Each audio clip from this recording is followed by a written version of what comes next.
This is Women in Linux.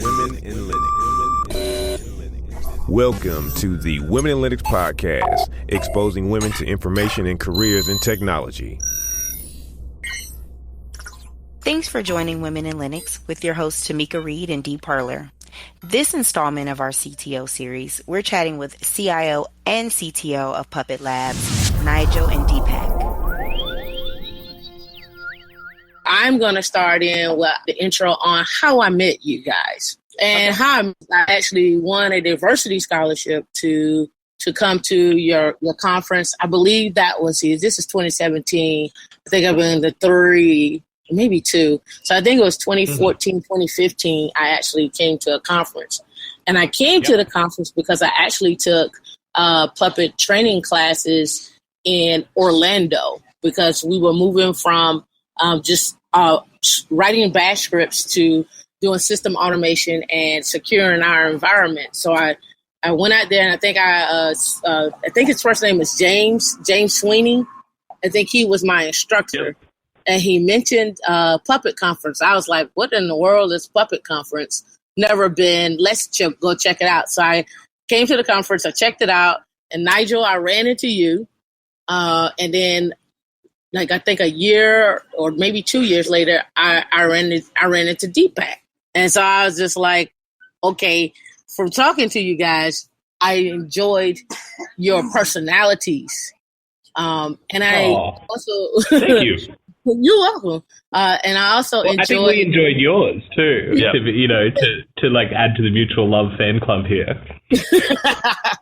So I enjoyed the personality, and that's very important when you're in technology on how you communicate with people, and also not just selling your product, but making sure they're comfortable with being at the conference, because there's so much that goes on at the conferences and stuff. So I look forward to Puppet Conf every year, and I would always try to make it. If I don't make it, I at least try to send someone else in my place, to have the representation there. So, I want to make sure everyone gets the full experience.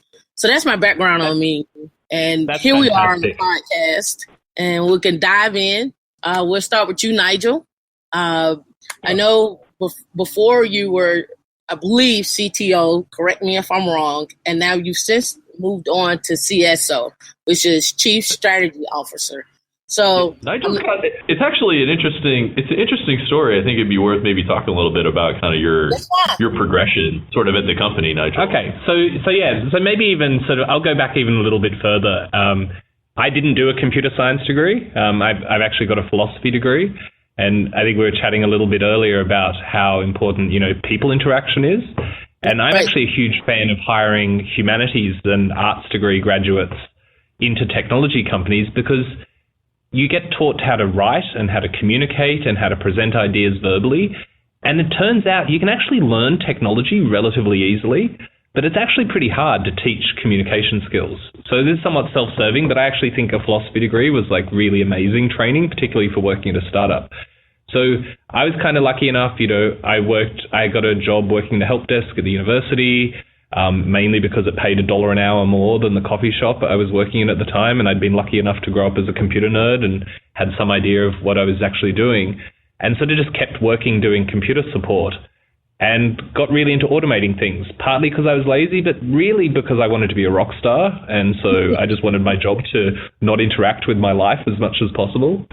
It turned out I actually kind of enjoyed this, and then ended up being lucky enough to get a job with Google and getting to do this at a pretty big scale, and then jumped ship and joined Puppet when we were pretty tiny as sort of first product manager. So that was a job I didn't even know existed. When Luke, the CEO, offered it to me, I was like, I'm going to have to look up what product management is on Wikipedia. That was how little I actually knew about what that job was. Mm-hmm. And I was lucky, I joined a small startup. We grew pretty fast. I had to do a whole bunch of different sort of kinds of work. I ended up moving into being CTO briefly for a year or so. Ended up running all the back-end infrastructure as CIO, which was another job that I sort of didn't quite realize what it would be like at a small and medium-sized startup. Mm-hmm. And then was running the operations team here, and recently moved into a sort of pretty pretentious kind of sounding title, Chief Technical Strategist.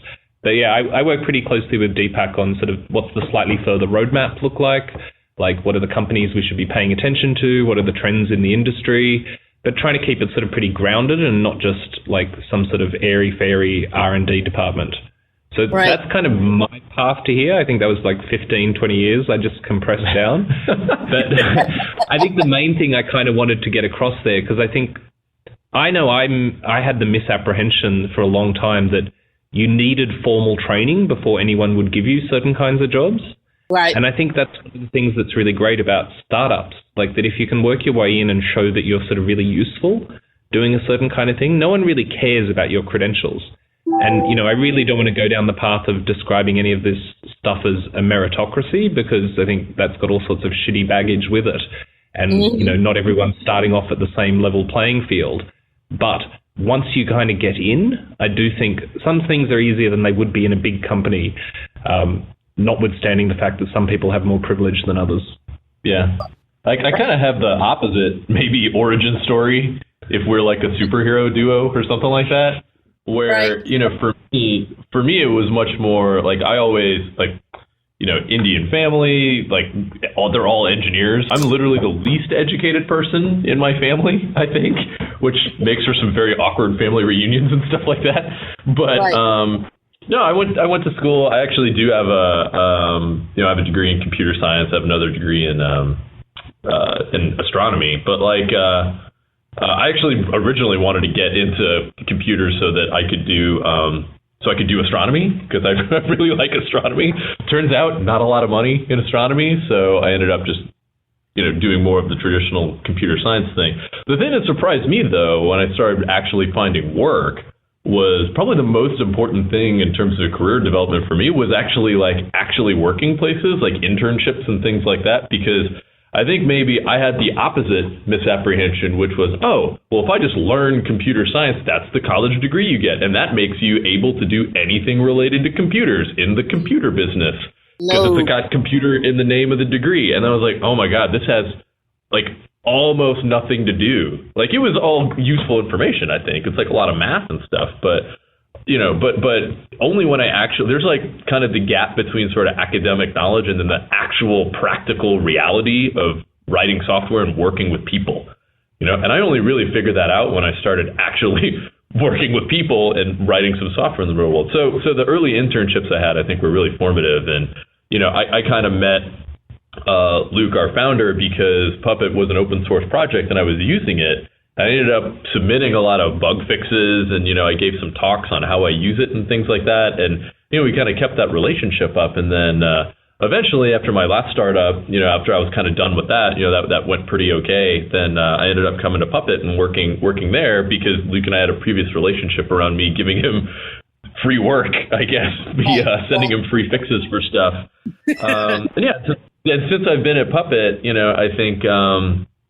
I've done a bunch of different stuff. I mean, I joined a little bit later than Nigel, but, I've done work on most of the major projects we got. I started as just, regular engineer, ended up being lead engineer for some projects that we've got, like PuppetDB and some other things, ended up managing a team, ended up moving from that to being director of engineering, ran maybe, 70% of all of engineering that we had. I've been VP of engineering here. Off and on, kind of, to sort of help out, to Nigel's point, everyone wears multiple hats. And, now I'm more focused on, I'm CTO and Chief Architect. So that's a lot of, how do we build the stuff? Is it built in a way that makes sense? And is it sustainable? And does it set us up for success? Right. That's kind of where I am now. And I think you both were shedding a light on, I don't want to say diverse backgrounds, just different paths on what led you into your current positions, because not a lot of that is exposed in technology as to how to get there. So I often have questions like, how do you get a child interested into technology? And somebody was like, you have to make it cool. And I was like, how do you make it cool? I don't know how you make technology cool to it appears to a child, but I know you can make it fun, or you can shed the light on what, if you take these classes, or if you do this, you can end up here, just so you have an idea. But I don't think enough is shed on how did you become CTO? What were your soft skills that you had? What were the hard skills that you had? what were the failures that you had? Did you ever think about giving up? We don't ever do enough of talking, I guess, humanitizing the actual jobs themselves. Yeah. And I think people paint these linear sort of views of their resume as, first I was successful, and then I was more successful, and then I became even more successful. And now I'm on top. Yeah, but everyone's always had sort of crooked paths to this stuff.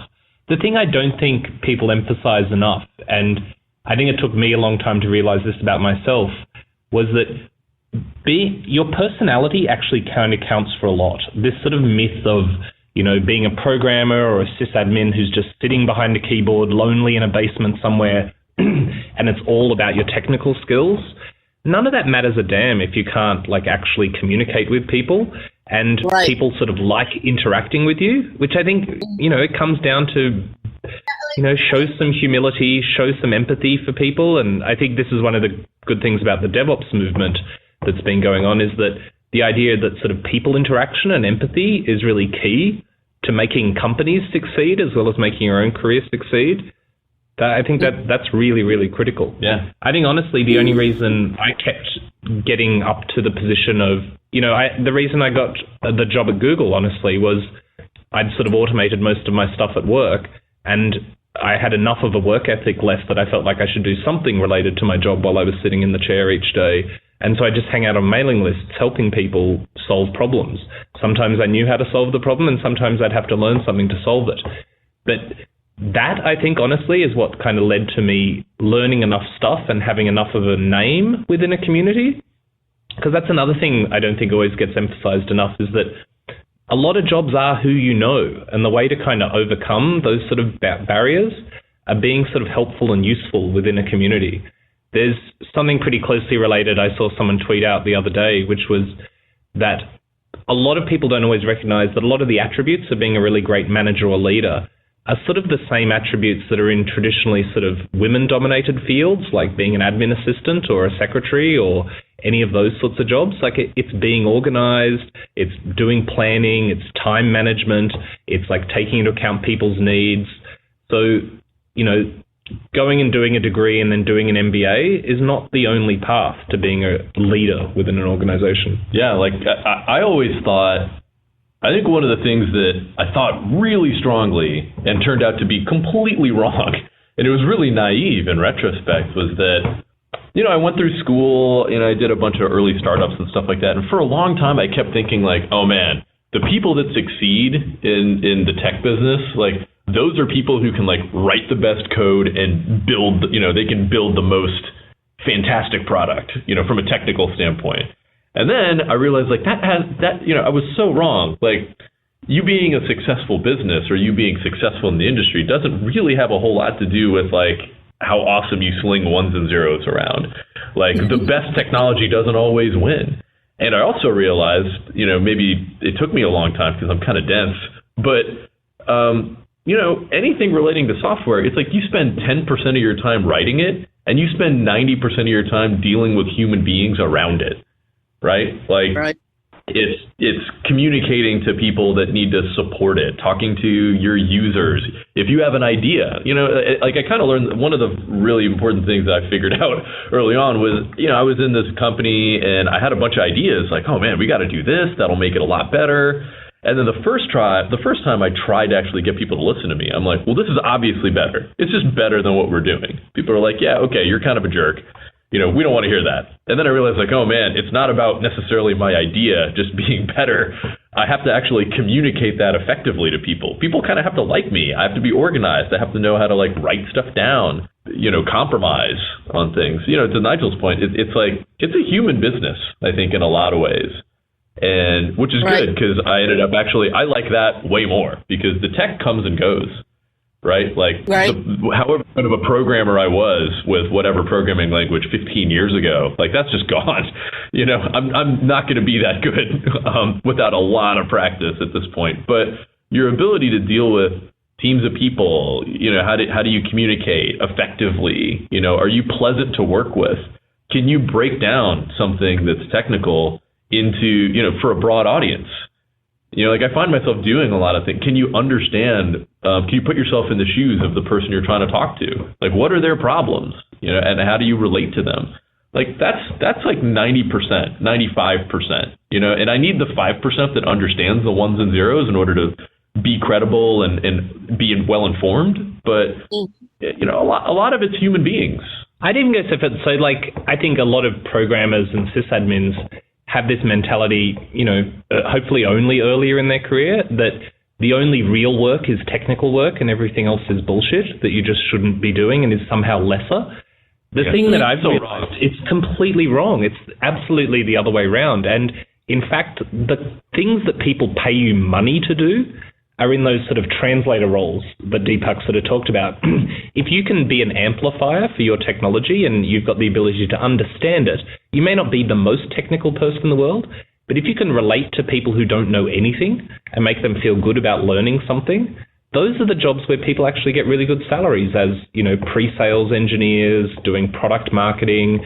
There's all sorts of things in technology that don't require you to be alpha guru code developer. Yeah. Like if you had two people, you know, and you had to pick, like, I have a big project I want you to hand to someone, and you could have someone who's like the total, I'm going to crush 14 cans of Red Bull and sit in my windowless office and for like 14 hours a day and just crank this stuff out like supreme coder, versus someone that, like, and I know this is a comical, you know, dichotomy, right? But it's to exercise the point, versus someone that, like, not the best coder, but good leader, good communicator, you know, can assemble people and point them in a direction to get stuff done. Like, you know, totally super clear. Yeah. You know, so yeah, I think people maybe overvalue a lot of the raw technical skills, and they undervalue everything else. And the everything else turns out to be a really huge part of the job, especially, I would argue, the higher up you go in a lot of companies. Like it's like, I am not the best. I'm CTO. I am not the best developer we have by a long shot. Yeah, I'm just not. And I have no problem admitting that. We even had our CEO, Sanjay, sort of mention this the other day in a meeting where he was like, when he became CIO at EMC, he'd never run IT before. Like, he was just a really kick-ass manager and had sort of been managing large, complex problems. And I think at least as far as I've seen, you know, in my career, the higher you rise through an org, it's your general ability to absorb complicated things, empathize with the people who are involved, and come up with humane and efficient solutions. Like, that's sort of the real skill. And they don't really teach you that. You know, my computer science degree did not prepare me for that. I'll put it that way. Hilariously, I'd say my philosophy degree may have. No, I'm kind of jealous, actually. So if you hadn't worked it out, like, Deepak and I can monologue or duologue forever. Yeah. So you may need to stop it. I let you guys go on coast because there's good information. And to add a question to that is, over your times, you did have to learn more about, I guess for me, what I've learned in tech is you learn a whole lot about yourself as far as personality and what you're able to deal with and the type of people you're able to deal with. If that makes sense. Also, what do you consider a good book or a good podcast or a good boot camp, if that on leadership and how to communicate, to effectively communicate to people and to communicate to teams? I know it happens over time, but sometimes some people need a jump start and they need a point of reference. Do you guys have any point of reference that you could recommend? Absolutely. So I read a lot. This is Nigel's jam right here. This is totally, I've prepared a list of books. So there's a bunch of ones.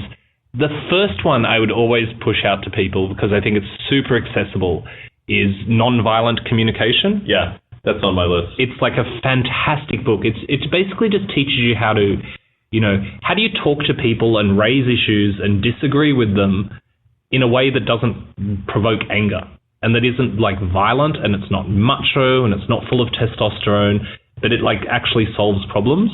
I can't actually emphasize that enough. The other one's sort of similar, and this is an old one, but totally a classic, is How to Win Friends and Influence People. Mm-hmm. It sounds really sort of cynical and manipulative, but it's actually kind of describes pretty decent human behavior. Because you can't really fake most of that stuff. Like, you know, the way to get people to remember you is by actually showing an interest in what they're talking about. And that's sort of hard to fake. And next time you see them, talk about something they brought up and don't just dominate the conversation.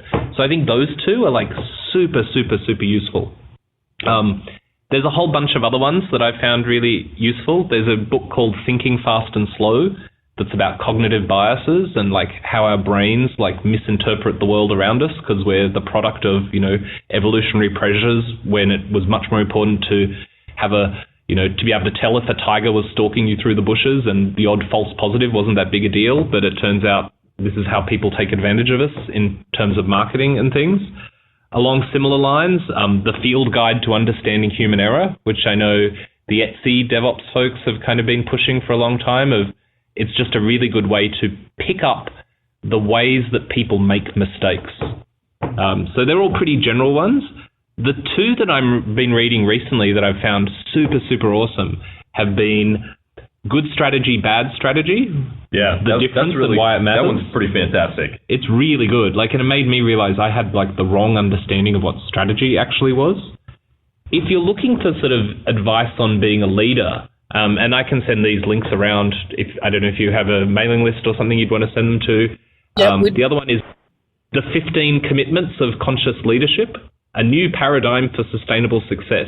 Now, I realize that title sounds like the most semantically content-empty business book ever, but it's super useful. And it made me realize, I guess, what I liked about managers who I'd worked for in the past as much as ways to become a better manager.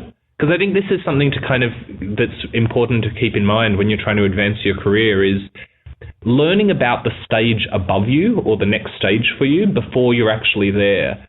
Helps you identify people around you who are good at that, who you can learn from, because most of the best stuff that I've learned has been from around people I've worked with who are just really, really good at their job, but you don't quite know why they seem so good at their job. But if you can kind of piece that together and sort of work out how you can sort of explicitly try and get mentoring out of them, that's, I think, incredibly, incredibly valuable. The other one, which I'm finding really interesting at the moment, is Team of Teams, New Rules of Engagement for a Complex World by General McChrystal. And I have a super low tolerance for anything for the military-industrial complex. That is totally not my kind of world. I'm not even sure I believe in capitalism, to be honest. But this book is fantastic. And I could keep going for ages, actually. That's Nigel's short list. That's okay. I take any list. You're listening to Women in Linux. It's not a lot of female CTOs out there. There are a lot of female CIOs, CEOs, but not a CTO. And the reason why I bring that up is because as a minority going into developing your own company or your own startup, you always, you want to get out there and you want to do, provide this new product or set up this new idea. And then you look back and you look amongst your friends or your surroundings or what have you, and you don't have the technical talent to do that. So you end up, I guess you could say, going outside of the U.S. really to provide that talent or gain that talent. If you had a female CTO that came to you and she said, hey, I'm getting ready to I'm a part of this startup and we're getting ready to launch, what advice would you give her in terms of building her team and finding that technical talent and communicating effectively? What advice would you give her? Because it is a male-dominated world. So when we talk about IT, so how would you, from your perspective, best as you could, what advice would you give her? So I think there's sort of two rough kinds of CTO, and I'm just going to really quickly cover, I think, the kind I've been when I've been at Puppet, which has been more an evangelist of the technology, outbound to people. And so for that kind of a CTO role, I would say, it's about building your network. It's about, developing a personal brand, which sounds super cynical and crappy, but I think it just means being authentic to yourself in public, and not like having a fake persona, and actually sort of being engaging with people. So I think a lot of that is sort of that personal interaction stuff. Learn to get better at public speaking if you're not great at it. Learn to get better at writing and writing quickly and coherently. I think those are two of the most important skills. But then also let Deepaks talk more about the chief architect kind of CTO. Yeah, I mean, I think on the other end of the continuum, well, I guess maybe generically I would say there are a number of things that perhaps I was unprepared for, and now that I know a little bit better, like I would definitely give the advice to other people. I think like number one is, and this is especially for people that have more of a tech background, is like you have to learn to let go. Like, you know, and to my point earlier, like just because you have a CTO title, that rarely means that you are the best technology person. Like it's not BTO. You're not the best technology officer. You're just the chief. So you're really only as good as the people around you that you empower. And in order to empower folks that you work with or people that are going to be on your team, part of that has to be like you need to give them a chance. Like you have to let go of some of the things that you just felt maybe you had to have total control over. And you have to let your team step up and start doing some of that stuff because that's how they learn and that's how you grow. Right? Like you're kind of limited in what you can do as one person. But if you can put together a team of people that's awesome, then, you know, then that just allows, that's a force multiplier. It just allows you to do a lot more. I definitely agree with everything Nigel said about sort of outbound communication, things like that. The other thing I would add is at a certain point, I think most C-level executives, like you're not really, like even though like I'm a CTO, I need to know about like, how does a business work? How does sales work? How does marketing work? Because everybody ends up doing a little bit of everything, right? You can't really be in a silo because you need to be able to jump into a lot of different situations. So I think it's valuable to like, read a book on marketing, like read a book on like like finance. Like how do you read a financial report? Kind of basic things, right? That turn out to actually be really important. And or even pick the other leaders of those functions within your org and like try and learn stuff from them. Like set up one-on-ones with them, like tell them, just ask them like, I would like to know more about this. Can you educate me? Because I think one of the other parts I didn't realize was, obviously they don't put you in a CTO role or a chief strategist role or anything like that unless they believe that you have some expertise more than other people do, right? So you have that expertise, but everyone else also has expertise that's also in that same executive level, right? So what can you learn from them? And there's no shame in saying, I need to know more about this. Can you help me? And being upfront and transparent and being able to get help, I think is really valuable. And then the last thing I'll throw out there, and this is maybe not advice, but more like something that surprised me a little bit was,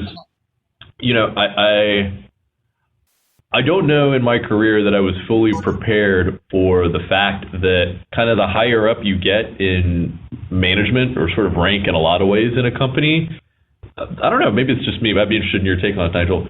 In a lot of ways, kind of the lonelier it is. Yeah. Like it kind of feels, it's a little, I mean, this sound, I don't mean to, I'm not trying to win the victim Olympics or anything like that, right? But like, it's kind of low, but it's kind of lonely at the top. Like and that's a cliche, I know, but it's hard when you start with a small company and you achieve a certain level of seniority over other people. It's hard to keep authentic friendships. I think and startups feel like family, and then you sort of start crossing these boundaries where you're like, I kind of need to be the boss right now, and not just authoritarian, but you need to compartmentalize information. Someone brings you a problem, you can't just talk about that openly with all your other friends. So it changes. Sometimes the best decision for the business or for the company might be something that pisses off your best friend. Yeah, maybe it's like, you're really good friends with someone and they're the lead on some feature, and then it turns out like, you know what, no one's buying that feature, and that it's better to put your effort somewhere else. And maybe they, those conversations are hard, and I think that wasn't something, again, that's like, they don't tell you that in school, and I kind of had to learn that the hard way. So relationships, again, with your peers, plus the set of peers you have gets smaller the higher up you go, right? Because that's just the nature of an org chart, I guess. Like, and you can't even, and if those peers are outside the company, like you've got, other people in a similar role to you, you end up in a position where you can't talk about what's going on inside the company. Yeah. So there's just a lot of legal issues, and so it's hard. Like, I think a lot of people maybe look, as an outsider, you're sort of like, that's the logical conclusion for my career path is to end up there. Yeah. And there's a lot of good, I love my job. Like, there's a lot of awesome stuff about it. Like, I love doing it. I love kind of the level of decisions that I can make, but there's definitely, you need to be kind of comfortable, I think, making decisions that are potentially like they have high impact, and that means both in the good way and in the bad way. And you do need to kind of maybe develop a sense of detachment almost from, some of the things that maybe really, I guess maybe I would say some of the things that really drove you when your startup was smaller may not be the same, it's just going to change the bigger you get and the nature, and when the nature of your role changes. So, you kind of need to make sure that that's still what you want to do. Yeah. And an answer of, I don't want to do this is a totally okay, acceptable answer and is in no way a failure of any sort. The other thing I'd probably add there, I think, along the lines of sort of the raw, honest sort of feel and how this works as startups grow, is that even though you might be in a position where you're reporting to the CEO and you're sort of essentially at the second level of the company, you may not stay there the whole time. And your ego's kind of got to be okay with that the company may grow to a pace where you need someone to learn from who's sort of above you. And so, both Deepak and I have been at various points, essentially no one between us and the CEO.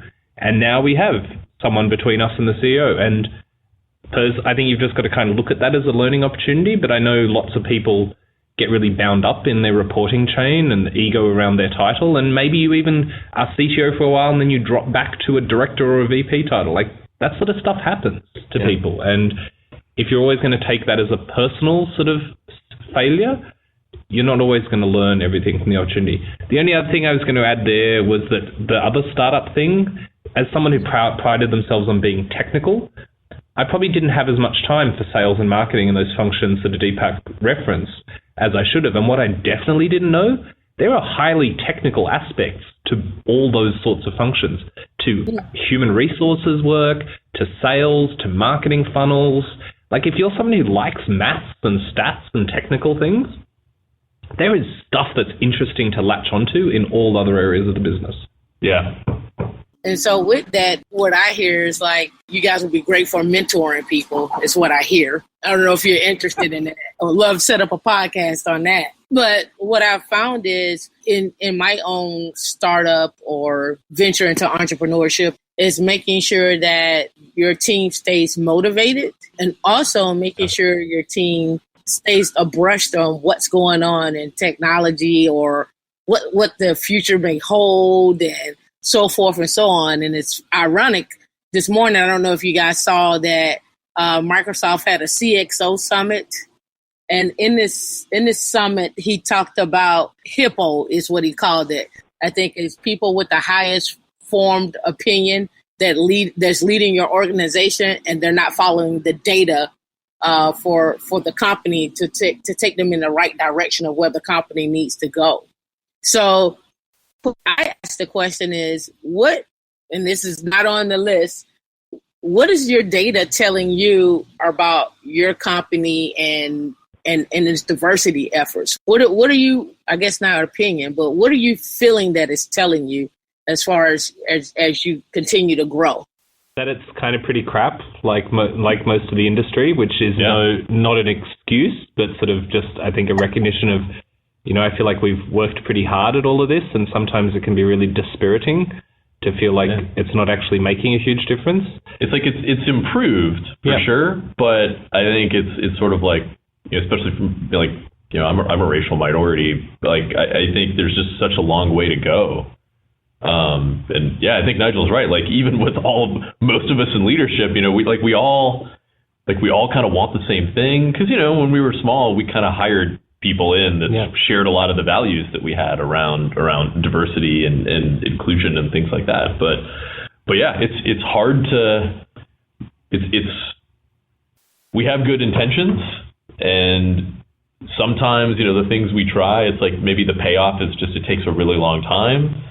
Maybe it's a really crooked path between like, we're going to do this thing, and then magically nothing's magic. It's just it's a really hard, I think the thing that the numbers tell me is it's just a really hard problem, even for a group of people that have the best intentions and are actually really trying to apply themselves. Like it's pretty tough. Yeah. I think it's also sort of hard when you're talking about executive and leadership positions that's a relatively small pool within the company. And so the law of small numbers kind of comes into play, where, like all it takes is, 2 women in that group to move on to a better job for them somewhere else in the industry, and suddenly your efforts look way, way worse. If you've only got 7 people on the exec team and 2 of them, say there's 3 women and 2 of them leave, suddenly it can look really, really bad. None of that, I think, is meant to sound like I really don't want that to sort of sound defensive, because I think we've got to try and stay optimistic about the fact that we can actually improve the industry. But it's also not meant to sound that I don't want to sound like we're perfect either. Like, I'm pretty aware of, we've had structural and systemic issues within our company, just like I think just about every company. But we've got to kind of be honest about those to ourselves. So maybe the bright spots. So here's something I would highly encourage anyone who's starting a company to do. Start an intern program that is not just focused on college grads, but where you explicitly have goals for your intern program to bring in as diverse a pool of people as possible. Because I think that speaks to the stuff I was talking about earlier of good people, no matter their formal training, will find ways to make themselves useful in jobs. And many of the best sort of, some women engineers here, women sysadmins, interns. They all came through as interns. And a really good place to focus your intern program is on general sort of desktop IT, because it's a field that anyone with some interest and with some, ability to interact with people and understand their problems and look up solutions and find them, it's a pretty accessible field in many ways compared to other areas. And you can move from it to a number of other different areas. Yeah, and maybe that's biased because I started off in desktop IT without any formal training, but I've seen that be true of a lot of people. Yeah, so I mean, that was pretty helpful. Honestly, I mean, independent of the numbers, I actually do find it really useful and comforting, at least for me, to actually hear leaders talk about how important this. I mean, okay, I understand, like, there's an issue, I think, in the industry of people paying a lot of lip service to diversity and inclusion. But as someone that has gone through his career oftentimes feeling excluded, it actually makes me feel it makes me feel good to hear more people talking about this stuff internally and externally. Like, this, diversity is important to us. Like, we know we don't get it right, but it's important to us, and we're going to continue to it's always going to be important to us. And we don't have any problem telling anybody that that's a big deal. And I think... I'm going to interrupt because you've just given me the best segue ever before we... Oh, all right. So we've got PuppetConf coming up. We're going to be working on a whole bunch of things and working with you on, working out some ways to get more attendees there. One thing I really wanted to highlight is a way to grow your career is to get to speak at conferences. And we recognize that not everyone has the same opportunities for speaking at conferences. The call for proposals is out right now for PuppetConf. And on the submission form, you can indicate that you are an underrepresented minority in tech. And if you're from that group and your employer won't pay for your attendance, we're funding travel scholarships to try and get as many diverse speakers as possible. Because I think the more we can get people be visible minorities within our industry, the more we'll encourage more people to enter the industry, we'll encourage more people to stay in the industry, and we'll get to grow the careers of all of those people. So this is something we try and treat pretty seriously. There's nothing I hate more than an all-white, all-male panel, because, I'd rather we weren't male, stale, and pale. Yeah. It's important, it was always, okay, this has nothing to do with tech, but it's maybe a totally horrible example, but I'm super into cartoons. I'm a child of the 80s, so I just loved watching all of those 80s cartoons like He-Man and Thundercats and all that stuff. There was never there's no Asian person. There's no Indian person on any of those cartoons except for the one guy in Johnny Quest who's the most stereotypical So I spent so much of my time kind of growing up, and I'm I love this stuff. I'm super into this. I want to be them, but I didn't have any examples of it's not obviously I don't want to be He-Man when I grow up. Okay, I kind of do want to be He-Man when I grow up. But I'm already old. He doesn't exist, but I don't have those kind of abs. But I think it's important to just see someone like me. I didn't have someone like me in any of the media that I consumed. And I think for a lot of people, even today, today in tech, like they don't see a lot of people like them giving talks, like leading projects, being executives, things like that. So I think I can't underestimate how important that was to me personally to actually be able to, because it's powerful, especially when I was younger. It made me feel like, oh, I can do that. And I know I can do that because someone who kind of looks like me and is more like me did it. And if they can do it, then I can do it. So, I think maybe that's neither here nor there, but that was a pretty formative thing for me. And I feel that's just a powerful effect. So to your point, Nigel, about just having more diverse people on, giving talks, just being there, even if you don't give a talk, just being there in conversations, offering your opinions, like that's just, I love it. Yeah. Yeah, this is, hey fellas, this is B. We have that conversation all the time about showing up and being seen. It's a very, very powerful impact to just be, so other people can see you in action, because sometimes you just never know how to approach a situation.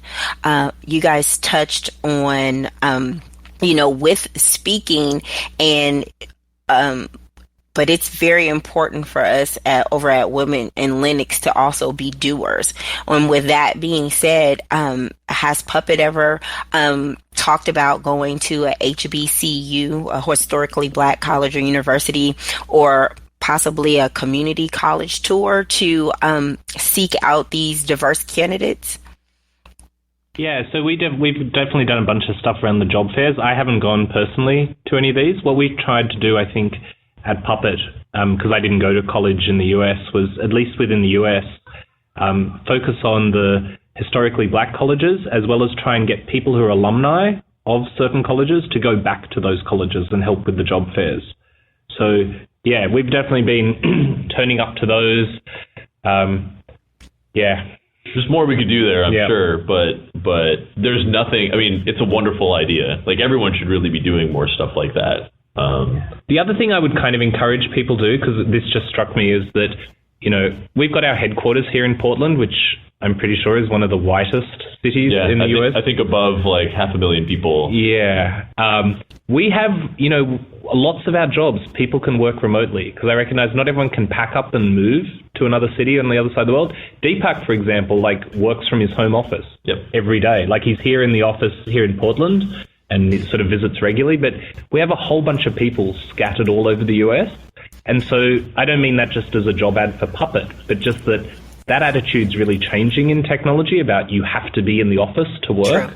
True. And so if you're, somewhere that's not, if you're not either able or willing to sort of move to, the West Coast or somewhere else where there's tech companies, lots of people work remotely now. And I'd say the only other thing there is, I think that's where you really need to double down on your people skills and your communication skills, because working remote is hard.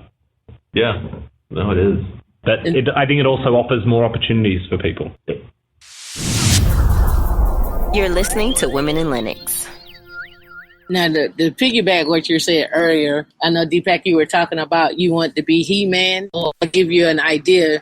I don't know if you want to go in on it with me. I had an idea of making a cartoon, a technology cartoon, where here you go, you have this young kid that goes off on a field trip, and the kid goes off on a field trip and goes off to a science museum where he learns how to, at the science museum, he learns how to use Puppet, or he learns how to use do system automation.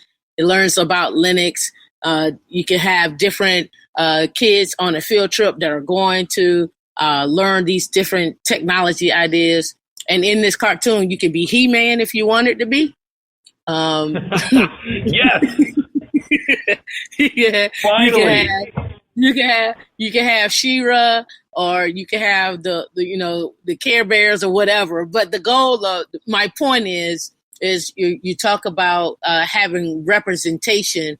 And that's that representation that you have to have, to me, if you want to get down to the level of not even just a kid, but even an animation type of situation where you're showing adults. Because sometimes those things are a little bit more relatable to someone versus actually doing it, if that makes sense. So Totally. if you ever want to, you can hop in the cartoon. Nigel and I are both just like, she had us a cartoon. Absolutely. So you guys can hop in my cartoon.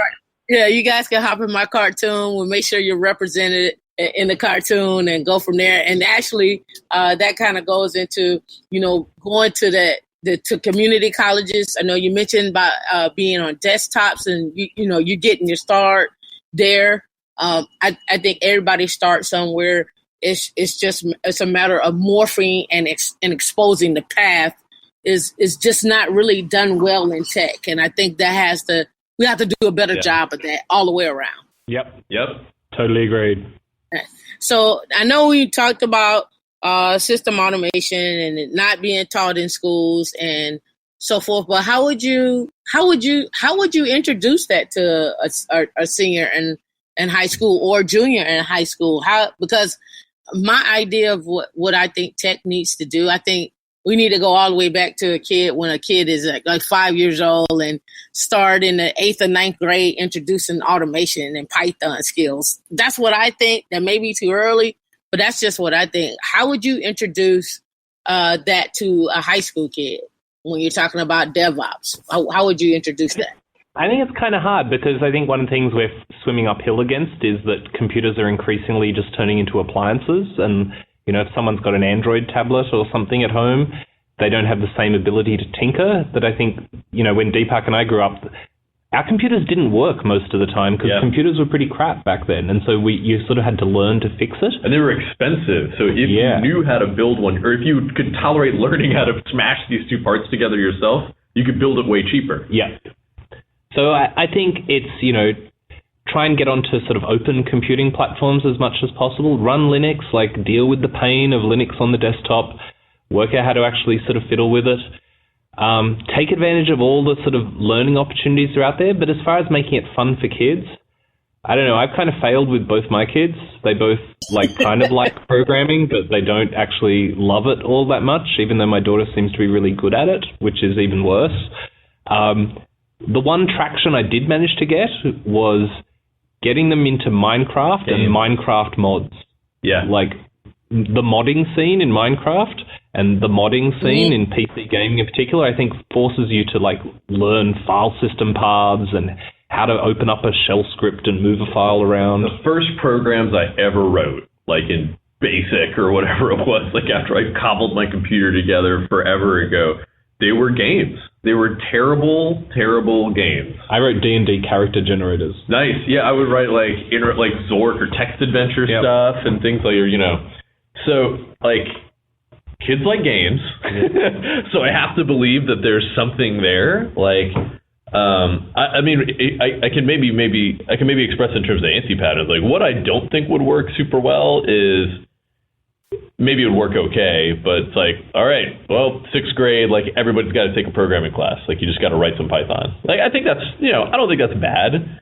One could argue that, people kind of earlier exposure to that is good, but I think in terms of having stuff that really resonates with kids, I think I like Nigel's idea. I think the modding scene for games, I think is a pretty rich, I think that's fertile ground for kids kind of for the first time trying to hack something together, around something they already like spending their time in. That's pretty cool. I also did a lot of mods for Doom and stuff like that when I was growing up. So, but yeah, I think it's hard. I don't know, because I'm pretty sure if it's here's a DevOps class at an elementary school level, I don't know that that's really gonna. It smells like that would not work to me, but. Yeah. I don't know. I think it could. I think we're introducing Scratch and the BB-8 and all of that right now. Yeah, absolutely.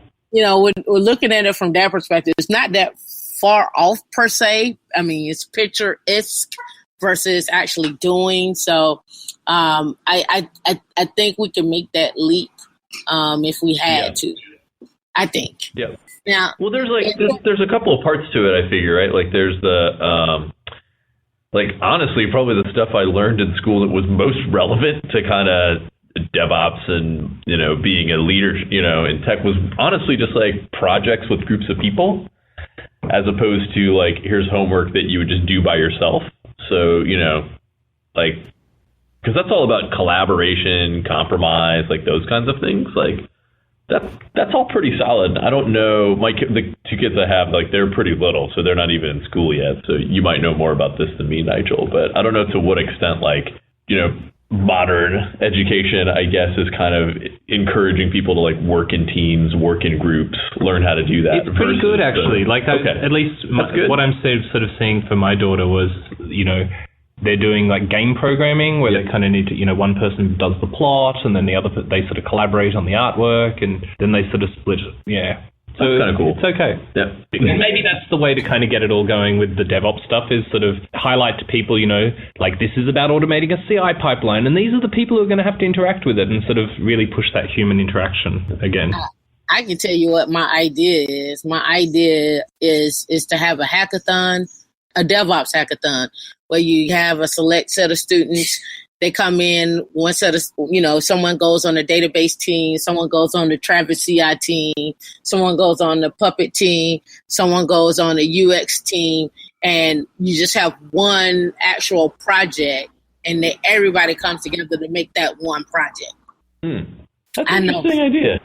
Sounds intense, right? It does sound intense. It does sound a bit intense. But, it's not that different from, like, I've done hackathons as an example, like the more traditional ones. But honestly, the stuff I think I've done, like, that's had the most, spirit of collaboration stuff, it's like, Nigel, the stuff that we've done around, like, the yearly programming contest that we do. Oh, yeah. Like the ICFP, where it's basically like, it's a random problem from different universities, but they give you like 72 hours and you got to basically code up some. So it's like, write something that'll play Pac-Man on a weird looking Pac-Man board. And it's like, okay, well, we got 72 hours. It's not going to be about how awesome your code is because you only have 72 hours. But instead it's kind of like, oh, holy shit, what do we do? Okay, well, one person's got to like draw the graphics part. And then so two other people need to collaborate on this other thing. So it's kind of that spirit of collaboration. It's still code at a certain point, but not all of it. And it's like breaking down tasks, being empathetic to like what the other people are doing, being able to let go of certain things that you're responsible for and just giving that to other people to empower them because, you just don't have time. Right. And at the end, it's like, oh, well, this is kind of, it's also a competition. So that's kind of it's an external motivation, I guess. But no, it's an interesting idea. I like your idea. Oh, thank you. I'm totally in favor of trying it at least. And like, to Agile, man, when you try it and then you iterate, see what doesn't work, ask the kids what they liked about it, ask the students what they liked about it and what they didn't. Well, I think the overall goal for me from that perspective is to give kids exposure to what you actually do in those roles or what you're actually doing, not necessarily the actual product itself, but what it all takes to lead up to that product. And to me, it might be boring for a kid and it might not. They might be like, well, I didn't know I had to do all of that. That was kind of fun. This time I want to go on the database team. I don't want to be on the UX team. So yeah. No, I think that makes sense. I think early, while you're learning and early in your career, rotating around different kinds of roles as much as possible is going to let you work out what you like the best and what you're best at.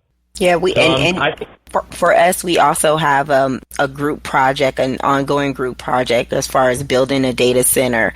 And it gets intense because it forces you like to get out of your own little silo and ask for help. And because I have a project management background, I find myself, asking leading questions to get other people to do the work, and to kind of train their path, because I know as women, it's just innate in us to just do everything by ourselves. Like we'll figure it out. And, when we get it wrong or it's, trying to ask for directions, I'm just like, okay, so who has this part and who has this part? Can you guys get together and work that out? And they're like, oh yeah. And I'm just like, you don't have to do it alone. So we're going to be ramping that up again because it's a very intense a little project. Yeah, no, that's cool. I also like it because data centers are physical things, and I've spent so much of my recent career just doing all digital, all virtual. Like, I work from home. Software I build is all digital. I communicate with people over chat. Like, my paychecks are just virtual in a bank. I do not miss skinning my knuckles on 2 post racks, getting goddamn servers, wrangling huge drives. Is it weird that that all sounds awesome to me? I would love to do that. We do it virtually, though. Bring on the cloud.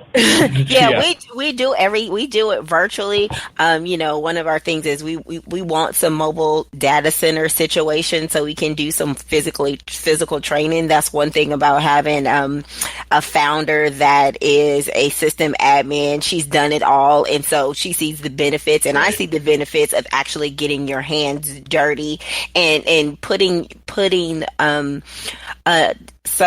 a physical piece to what you're learning, because sometimes it can be so abstract and you're like, well, how is this really supposed to work? And it's hard to wrap your mind about how those things fit together until you actually put your hands on them physically. Because for me, I'm that type of learner. Let's talk about it, let me see it, let me do it, and then if I have any questions, we can go from there. I enjoy those type of things.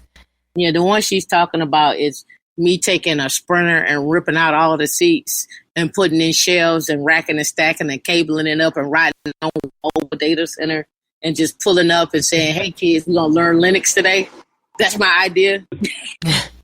So I'm really sorry. I'm going to have to dash off because I have the 23 minutes left to eat lunch for the day and go find some food. Yeah. So we should probably wrap it up. It was totally awesome talking to you both. And let me know if you want me to email around any of the books or any of the stuff we kind of talked about, or any other ways we can kind of help. I'm going to follow up with what we can do about tickets for PuppetConf. But yeah, let us know how we can help with anything. Thank you so much. Awesome. Well, thank you for taking the time and listening to Nigel and I talk. And it was we definitely awesome. appreciate it. All right. See you fellas soon. Thank you so much. You too. All right. Bye. Thank you for tuning in to the Women in Linux podcast. Women in Linux is a 501c3 not-for-profit organization created to get women involved in the field of IT using Linux as a foundation. You can connect with Women in Linux through social media at Women in Linux on Twitter, Facebook, LinkedIn, and Instagram. To join weekly meetups, go to meetups.com/Women in Linux. For more information and to connect with Women in Linux, go to www.womeninlinux.com.